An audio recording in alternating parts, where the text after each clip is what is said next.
8 de la mañana, 5 minutos. Bueno, Paula, vamos a hablar con nuestro siguiente invitado, un tema importantísimo. Estamos en cuarentena, vamos a ver qué decisión se toma a lo largo de esta semana con los nuevos periodos. No sabemos si se va a extender, si se va a levantar la cuarentena. Ha habido mucha confusión al respecto. Ayer mucha información que empezó a rotar por redes sociales, por WhatsApp, pero siempre decimos, no hay nada oficial, no hay nada confirmado. Hay que esperar que el anuncio lo haga el presidente Iván Duque.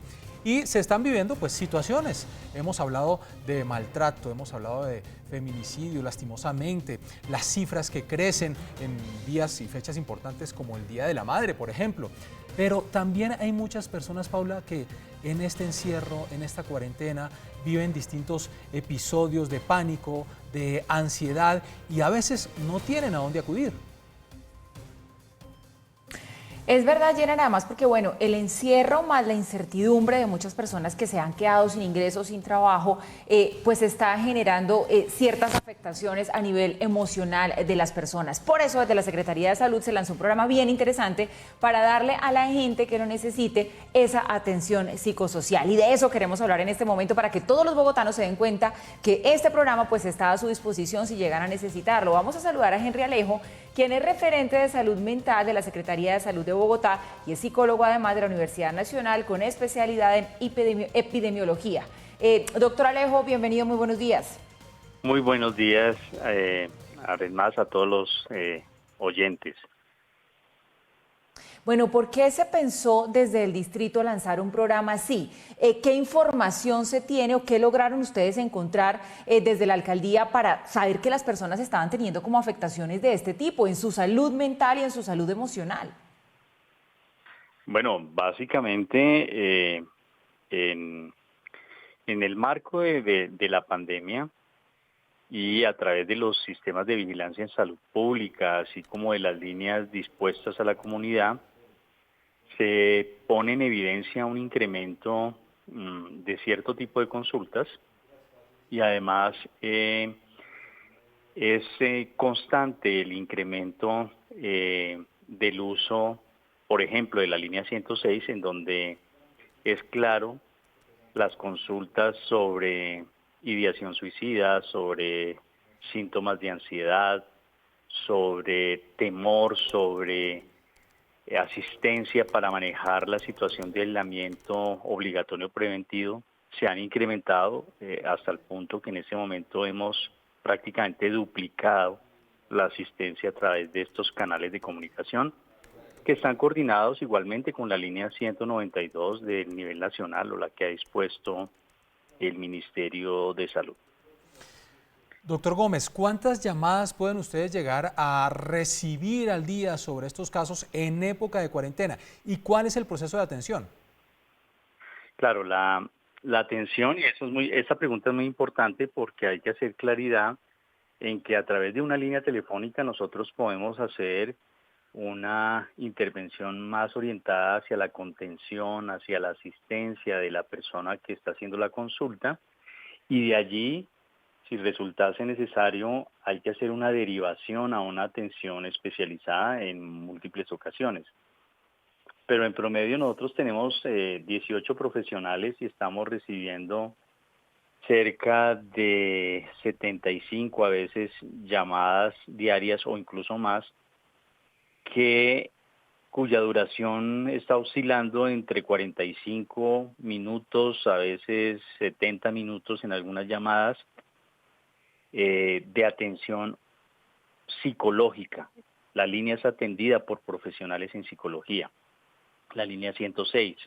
Pero entonces usamos también unas líneas de WhatsApp adicionales, la línea 307-54-89-33, que estamos promoviendo su uso porque primero queda consignada la consulta de la persona que hace el contacto, y al quedar registrada, pues puede tardarse un poco las respuestas, pero se da la respuesta. Cuando se cae la llamada o se pierde la llamada, es más difícil establecer el contacto posteriormente.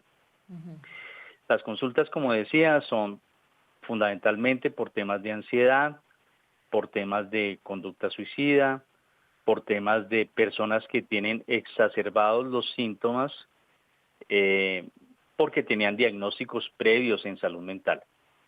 Y hay otras consultas más relacionadas con el manejo de situaciones específicas, no necesariamente relacionadas con salud mental, sino, por ejemplo, por convivencia. En otros casos, la violencia intrafamiliar también se logra detectar y las consultas son sobre su manejo.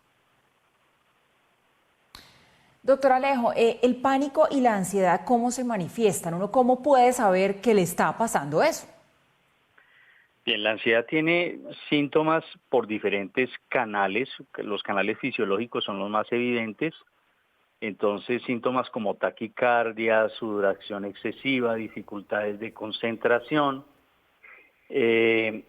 recurrencia muy común en estas situaciones al manejo con medicamentos, con la automedicación, que es lo peor que se puede hacer, o el consumo de bebidas alcohólicas es lo más inadecuado, pero infortunadamente también se nos presentan casos relacionados cuando se suscita la ansiedad.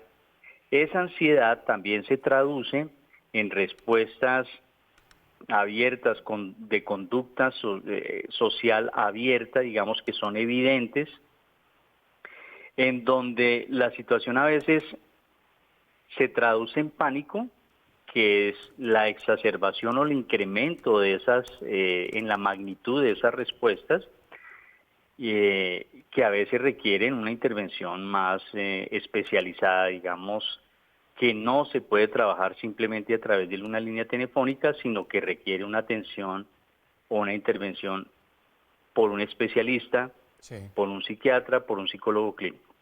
Sí, doctor Alejo, precisamente con eso que usted nos acaba de decir, ¿cómo se le hace seguimiento a estos casos cuando pues, la persona llama a través de una línea telefónica o hay posibilidad de remitirlos a una institución para que se siga el proceso?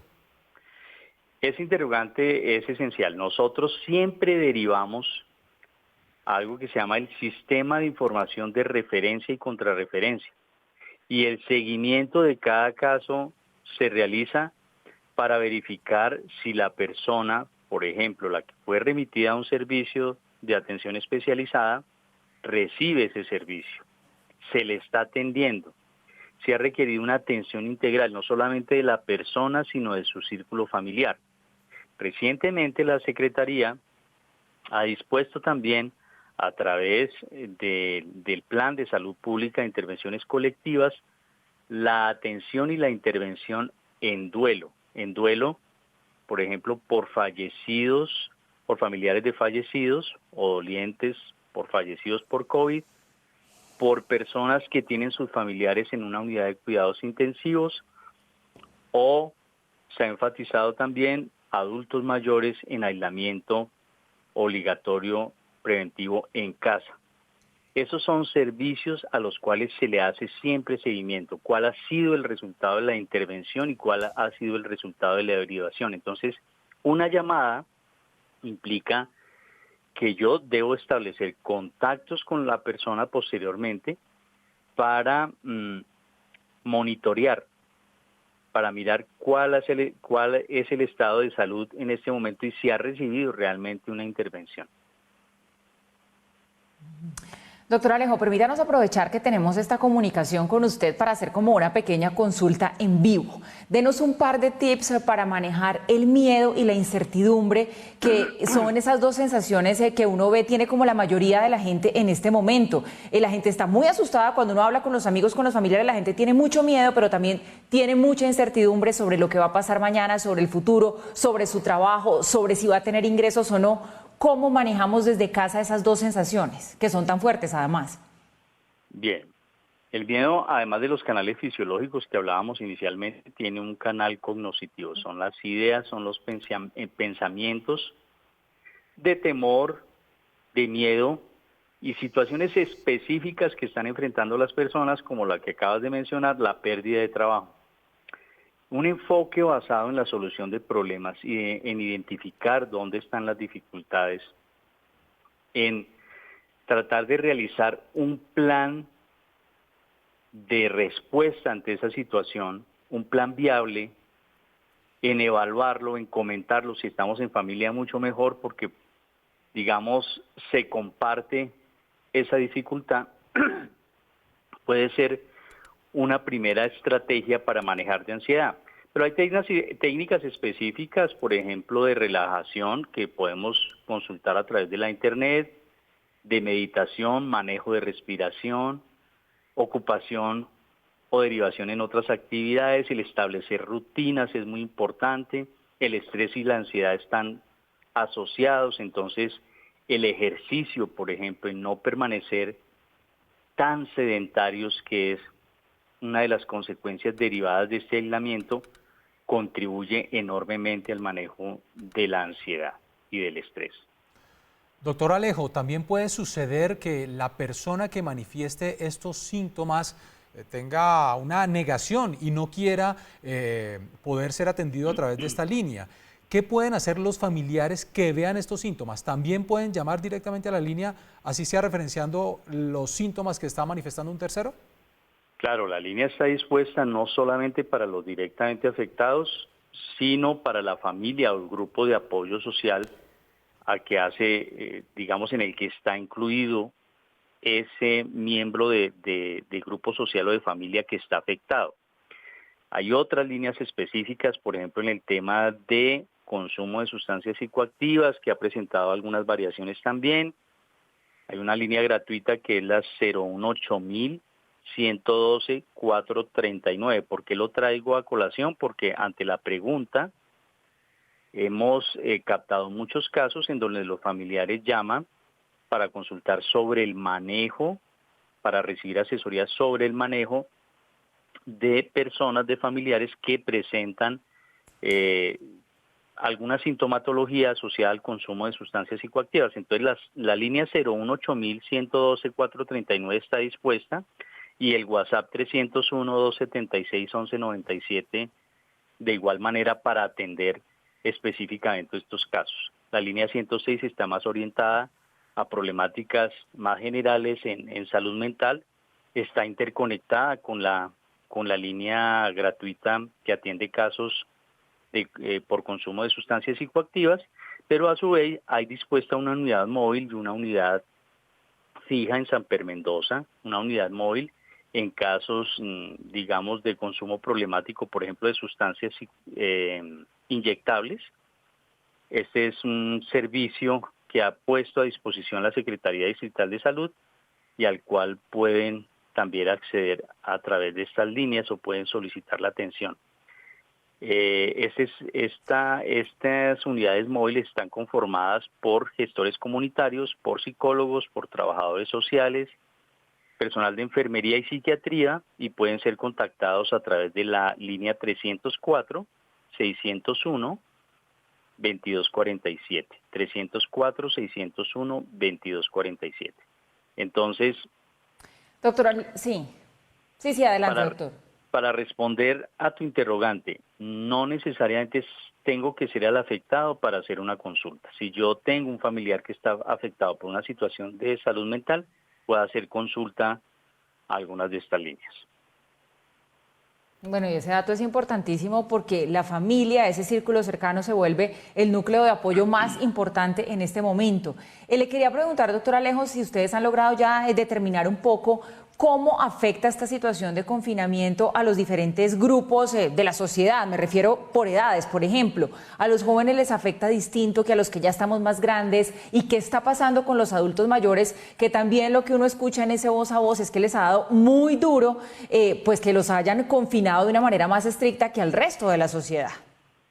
Sí, es evidente que el joven tiene otras características en su proceso de desarrollo evolutivo y les suele llevar más fácil la situación, pero además, eso también hay que anotarlo, presentan a veces conductas que no son las apropiadas en términos de autocuidado y del cuidado de los otros. Pero la afectación emocional se recarga más hacia los grupos de adultos mayores, que están confinados, que están en ese aislamiento preventivo obligatorio y que a veces presentan conductas ya digamos de desesperanza que se traduce posteriormente en un conjunto de síntomas depresivos, entre comillas, porque la depresión aunque hay características o síntomas depresivos, no necesariamente es un trastorno de depresión instaurado, pero sí son síntomas asociados a la situación de confinamiento. Entonces sí, los adultos mayores son el segmento de población más afectado con respecto a los otros. Los niños presentan grados de afectación que son consultados por los padres, y ahí la situación está referida al manejo de las emociones de los niños, al manejo de las situaciones y de las demandas de los menores de edad, que básicamente son pautas de crianza, son modelamientos. Cuando yo siento temor frente a un menor de edad, el menor de edad capta ese temor, copia respuestas y nos convertimos en modelos de comportamiento para niños, niñas y adolescentes, sobre todo para niños y niñas, los más pequeños, tienen una afectación que es importante considerar e intervenir, y para esto las líneas suelen ser una gran ayuda, un gran apoyo. Pues muy buena iniciativa, doctor Henry Alejo, referente de salud mental de la Secretaría de Salud Pública de Bogotá. Gracias por estar en Red Más Noticias. Gracias a ustedes, muy amables, gracias a los oyentes.